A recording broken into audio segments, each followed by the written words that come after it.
இது மகிமை நேரம். பிதாவாகிய தேவனாலும் கர்த்தராகிய இயேசு கிறிஸ்துவினாலும் உங்களுக்கு கிருபையும் இரக்கமும் சமாதானமும் உண்டாவதாக. இந்த நாளின் செய்திக்கு ஆதாரமாக நான் எடுத்துக்கொண்ட வேத வசனம் மார்க்கு 11:24-25. ஆதலால் நீங்கள் ஜெபம் பண்ணும்போது எவைகளை கேட்டுக்கொள்வீர்களோ அவைகளை பெற்றுக்கொள்வோம் என்று விசுவாசிங்கள், அப்பொழுது அவைகள் உங்களுக்கு உண்டாகும் என்று சொல்லுகிறேன். நீங்கள் நின்று ஜெபம் பண்ணும்போது ஒருவன் பேரில் உங்களுக்கு யாதொரு குறை உண்டாயிருக்குமானால் பரலோகத்தில் இருக்கிற உங்கள் பிதா உங்கள் தப்பிதங்களை உங்களுக்கு மன்னிக்கும்படி அந்த குறையை அவனுக்கு மன்னியுங்கள். ஜெபத்திற்கான தடைகள், அதை நாம் எப்படி மேற்கொள்வது என்று பார்த்து வருகிறோம். இந்த நாளின் வசனத்தை வாசித்ததும் உங்களுக்கு புரிந்திருக்கும். மன்னித்து நாம் ஜெபிக்க வேண்டும். நம்முடைய ஜெபங்கள் கர்த்தருடைய சமூகத்திலே போய் எட்டாததற்கு ஒரு பெரிய தடையாக இருப்பது மன்னிக்க முடியாத நம்முடைய சுபாவம். மற்றவர்களை மன்னிப்பது நமக்கு கஷ்டமாக இருக்கிறது. சில இடங்களிலே நாம் எந்த தீமையும் செய்திருக்க மாட்டோம், அன்பு காட்டியிருப்போம். நம்முடைய அன்பை எல்லாம் மறந்து நாம் அவர்களுக்கு செய்த உதவிகளை எல்லாம் மறந்து நமக்கு துரோகிகளாக மாறி இருப்பார்கள். அப்படிப்பட்ட ஜனங்களை மன்னிப்பது கடினமாகவே தான் இருக்கும்.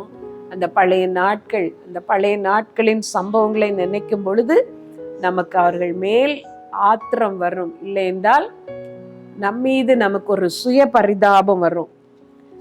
ரெண்டுமே வேண்டாத காரியங்கள். அந்த காரியங்களை நினைக்கும் பொழுது நாம் சோர்ந்து போகிறோம். ஜெபிக்க முடியாதபடி நம்முடைய ஜெப வாழ்க்கை தடைப்படுகிறது.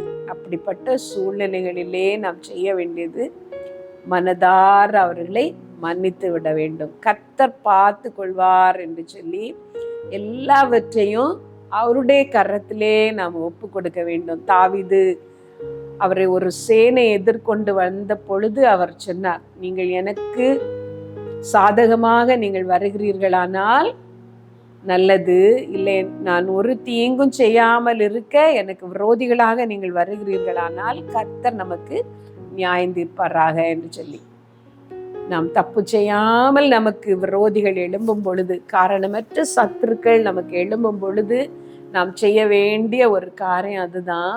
அந்த எல்லா காரியங்களையும் சம்பவங்களையும் கர்த்தரிடத்திலே ஒப்பு கொடுக்க வேண்டுவதுதான். கர்த்தர் நீதியுள்ள நியாயாதிபதி. அவர் பட்சபாதம் பண்ணுகிறவர் தேவன் அல்ல. கண்டும் காணாதவர் போல போகிற தேவன் அல்ல. அவர் எல்லாவற்றையும் பார்க்கிறார், எல்லாவற்றையும் அறிகிறார். மனுஷருடைய அந்தரங்களை அவர் அறிகிறார். நீங்கள் இருளிலே சொன்னது வெளிச்சத்திலே சொல்லப்படும் என்று அவர் சொல்லி இருக்கிறார். உள்ளிந்திரியங்களை ஆராய்ந்து அறிகிறவர். உட்கார்தலையும் எழுந்திருக்குதலையும் நம்முடைய நினைவுகளையும் அறிகிறவர். என்ன நோக்கத்தோடு அந்த காரியத்தை நாம் செய்கிறோம் என்பதை கூட அவர் பார்க்கிறார். உள்ளிந்திரியங்களை அவர் அறிகிறவர். ஆகவே நமக்கு வேதனைகளும் போராட்டங்களும் எழும்பும் போது, மனுஷர் நிமித்தம் நமக்கு கஷ்டங்கள் வரும் பொழுது நாம் செய்ய வேண்டிய ஒரு காரியம், மனதார அதை கர்த்தரிடத்திலே ஒப்பு கொடுத்து கர்த்தர் பார்த்து கொள்வார் என்று நாம் சும்மா இருக்க வேண்டியதுதான். ஆண்டவர் அந்த காரியங்களுக்கு சரியாக நீதி செய்கிற தேவன்.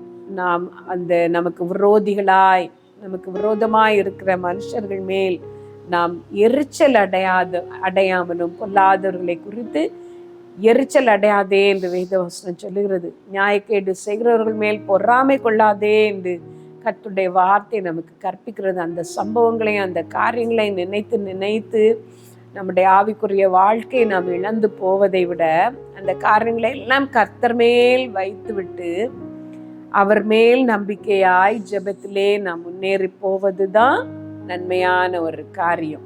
கர்த்தர் மேல் உன் பாரத்தை வைத்து விடு, அவர் உன்னை ஆதரிப்பார், நீதிமானை ஒருபோதும் தள்ளாட ஒட்டார் என்று வேத வசனம் நமக்கு கற்பிக்கிறது. தாவீது ராஜாவின் வாழ்க்கையை பார்க்கும் பொழுது, என்றைக்கு கர்த்தர் அவரை ராஜாவாக அபிஷேகம் பண்ணினாரோ அந்த நாள் முதற்கொண்டே அவருடைய வாழ்க்கையிலே கடினமான போராட்டம். திரும்ப ஒரு ராஜா ஒரு தேசத்தின் ஒரு குடிமகனை துரத்துகிறார். கௌதாரியை போல அவர் வேட்டையாடினார் என்று வேத வசனத்திலே நாம் வாசிக்கிறோம். ஒவ்வொரு இடமாக தாவீது ஒளிந்து ஓடிக்கொண்டிருந்தார். ஆனால் அந்த நேரத்துல எல்லாம் தாவீது கர்த்தரை பற்றி கொண்டார். நீரே என் நம்பிக்கை, நீரே என் அடைக்கலும், என் கால்களை நீர் மான் கால்களை போல ஆக்குகிறீர் என்று சொல்லி சவுலின் மேல் எந்த கசப்பும் வராமல் தன்னை காத்து கொண்டார். சவுலை அவர் கொல்லுவதற்கான தருணங்கள் வந்த பொழுதிலும் கூட அவர் கொல்ல முற்படவும் இல்லை. தாவீது ராஜாவின் ஜனங்கள் அதை செய்ய முற்பட்ட பொழுது தாவீது ராஜா அதற்கு ஒப்பு கொடுக்கவும் இல்லை. கர்த்தருக்கென்று அவர் தன்னை காத்து கொண்டார் என்று சொல்லி வேதத்துல நாம் வாசிக்கிறோம். நம்முடைய வாழ்க்கையிலே கூட அப்படிதான். மனுஷர் மேல் பொறாமை கொள்ளாமல், எரிச்சல் அடையாமல், அவர்களை மன்னித்து அந்த காரியத்தை எல்லாம் கர்த்தரிடத்திலே ஒப்பு கொடுக்கும் பொழுது கர்த்தர் நீதியான நியாய தீர்ப்பை செய்கிறார். தாவீது ராஜாவின் வாழ்க்கையிலே நாம் பார்க்கும் பொழுது தாவீது ராஜா கர்த்தர் அபிஷேகம் பண்ணுவித்தவர் மேல் என்னுடைய கரத்தை நான் போடுவதில்லை என்று சொன்னார். ஆனால் சவுல் ராஜா செய்த அவருடைய எல்லா பொல்லாப்பின் நிமித்தமும் அவருக்கு ஒரு மோசமான முடிவு வந்தது. கர்த்தர் நீதியை சரி கட்டினார். கர்த்தர் நியாயாதிபதியா இருந்தார். அதே போலதான் நமக்கு சத்துருக்கள் எழும்பும் பொழுது, காரணமில்லாத பகைஞர்கள் நமக்கு எழும்பும் பொழுது நாம் செய்ய வேண்டிய காரியம், அந்த காரியங்கள் எல்லாம் ஆண்டுடைய சமூகத்திலே சொல்லிவிட்டு நாம் அமைதியாக இருக்க வேண்டுவதுதான். எந்த கோபத்தையும் எரிச்சலையும் காட்டாமல் நாம் அமைதியாக இருக்கும் பொழுது கர்த்தரே நமக்காக யுத்தம் பண்ணுகிறார். அந்த தாலந்துகள், 100 தாலந்து கடன் பட்டவனுக்கு அவனுடைய எஜமான் மன்னித்த உவமையிலே கர்த்தர் கற்பித்து தந்தது அதுதான்.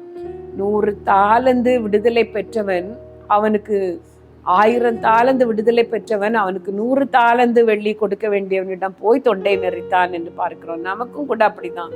கர்த்தர் எவ்வளோ பாவங்கள், நாம் செய்த எல்லா அநியாயங்களையும் நீக்கி நம்மை சுத்திகரித்திருக்கிறார்.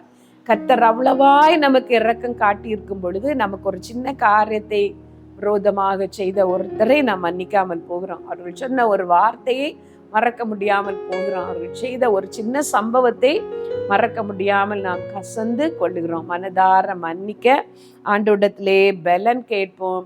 கர்த்தர் நமக்கு உதவி செய்வார். உதவி செய்வது மாத்திரமல்ல, நம்முடைய ஆவிக்குரிய வாழ்க்கை விழுந்து விடாதபடி கர்த்தர் காத்துக்கொள்வார். இதை கேட்கிற நீங்கள் ஒரு தடவை உங்களை யோசித்து பார்ப்பீர்களா? யாரோடு உங்களுக்கு கசப்பு இருக்கிறது?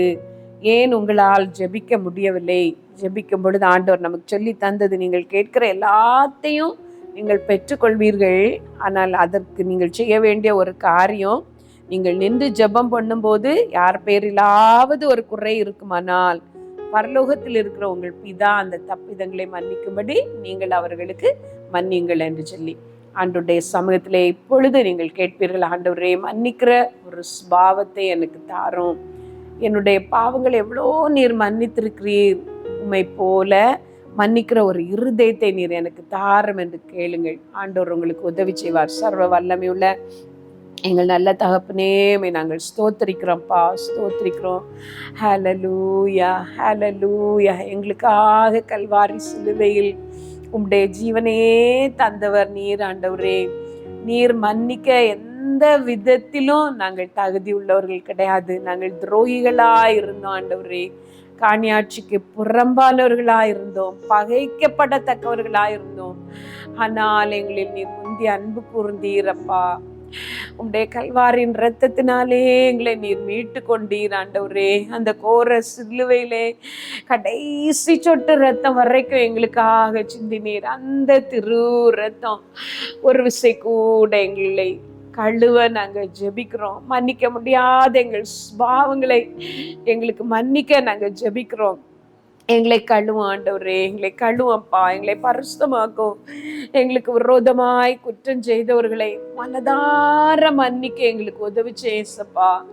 மகா பெரிய துரோகம் அவர்களுக்கு எங்களுக்கு செய்திருந்தாலும் நாங்கள் இப்பொழுது அறிக்கையிடுகிறோம் ஏசப்பா. உம்முடைய சன்னிதானத்துல நாங்கள் அறிக்கையிட்டு ஜெபிக்கிறோம். கர்த்தாவே, நாங்கள் அவர்களை மன்னிக்கிறோம், மனப்பூர்வமாய் நாங்கள் மன்னிக்கிறோம் ஏசப்பா. நீர் எங்களுக்கு இறங்கும், அவர்களை நேசிக்கிற அன்பை எங்களுக்கு தாரும். உங்களை துன்பப்படுத்துகிறவர்களுக்காக ஜெபம் பண்ணுங்கள் என்று சொன்னீர். உங்கள் சத்துருக்களை சிநேகிங்கள் என்று சொன்னீர். அந்த கல்வாரியின் அன்பு எங்களை நிரப்பட்டும் ஆண்டவரே, எங்களை பரிசுத்தப்படுத்தட்டும். உமக்கும் எங்களுக்கும் உள்ள அந்த உறவிலே எந்த பாவ சுபாவமும் வந்து விடாதபடி எங்கள் அக்கிரமம் நீங்க எங்களை முற்றிலும் கழுவி எங்கள் பாவம் மற எங்களை சுத்திகரியும். எங்கள் கடனாளிகளுக்கு நாங்கள் மன்னிக்கிறது போல எங்கள் கடன்களை எங்களுக்கு மன்னியும். எங்கள் ஜெபங்கள் உங்களுடைய சமூகத்துல பிரீதியான ஜெபங்களாக வந்து எட்டட்டும் ஆண்டவரே. சுகந்த வாசனையாக உங்களுடைய சமூகத்திலே வந்து சேரட்டும். எங்களை ஆசீர்வதியம்ப்பா. எங்கள் ஜெப வாழ்க்கையை ஆசீர்வதியம் கர்த்தாவே. ஒவ்வொருவருடைய ஜெப வாழ்க்கையும் ஆசீர்வதிக்கப்படட்டும். உங்களுடைய அன்பின் கரங்கள்ல தாழ்த்தி தருகிறோம். ஆசீர்வதியும். இயேசுவின் நாமத்துல கேட்கிறோம் ஜீவனுள்ள எங்கள் நல்ல பிதாவே. ஆமென்.